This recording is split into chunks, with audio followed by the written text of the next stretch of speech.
Umoja wa Ulaya EU umesema utaongeza kasi ya kuingia nchini Ukraine. Hii ni kwa mujibu wa mkuu wa tume ya umoja huo wa Ulaya EU, ambaye pia amewataka wanachama umoja huo kuunga mkono zaidi tasnia ya kijeshi ya Kiev. Ursula von der Leyen ametoa wito huo kwa EU kuharakisha uingiaji nchini Ukraine. Mazungumzo ya Ukraine ya kujiunga na umoja wa Ulaya yanapaswa kuzinduliwa mwaka huu wa 2025. Rais wa tume ya umoja wa Ulaya Ursula von der Leyen alisisitiza siku ya Jumatano.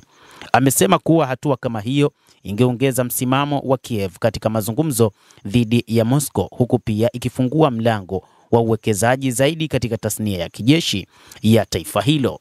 Hata hivyo, moja kati ya mambo ambayo umoja wa Ulaya unataka wakati huu ni kushirikishwa, hasa katika kipindi ambacho kumekuwa na mazungumzo kati ya Marekani na Urusi katika kumaliza vita huko nchini Ukraine. Lakini ni Marekani ambayo haikutaka kuishirikisha kabisa EU katika kumaliza vita hivi, huku Donald Trump ambaye aliahidi kwamba ataweza kuvimaliza vita hivyo ndani ya siku 100 akishindwa kutekeleza ahadi yake, huku watu wa Ulaya wakiona kwamba hangeweza kumaliza vita hivyo ndani ya saa 24 kama ambavyo aliahidi. Kiev imerejelea kuonyesha nia yake ya kujiunga na EU, na hata hivyo kujitoa kwa Ukraine mara moja kumepingwa mara kwa mara kwa mataifa kadhaa wanachama. Hungary imetoa wasiwasi juu ya rushwa, matibabu ya makabila madogo na ushindani wa kiuchumi hasa katika kilimo. Mataifa mengine ya EU ikiwa ni pamoja na Slovakia, Ufaransa na Ujerumani pia yameeleza kutoridhishwa na kusisitiza kwamba Kiev lazima ifikie vigezo vilivyopo vya mageuzi kabla ya mazungumzo kuendelea.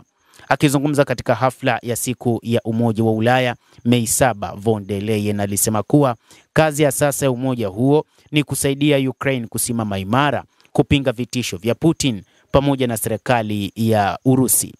Nchi za EU wakati huu zimekuwa na hofu dhidi ya Urusi ya Vladimir Putin.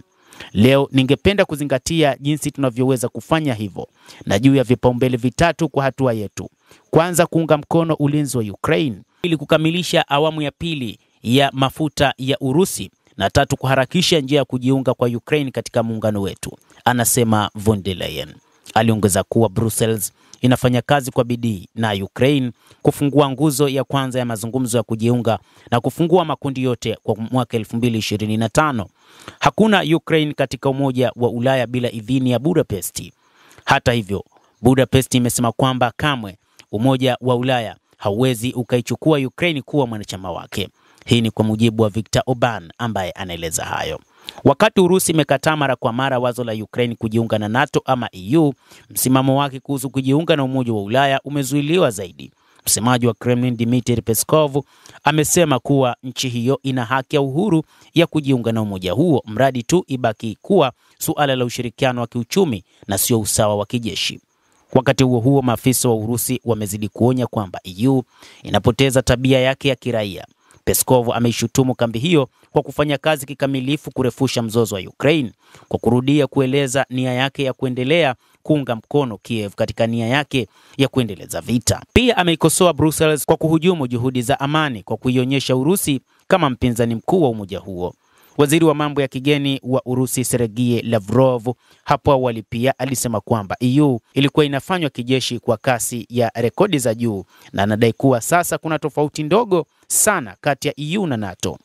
Endelea kutufuatilia mtazamaji, na hayo ndio tuliokuwa nayo kwa sasa, lakini ni kusitu uendelee kuwa nasi bila kusahau kulike, bila kusahau kucomment, kadhalika na kusubscribe channel yetu hii. Utakuwa ukipata habari hizi kwa mapana kupitia The World News.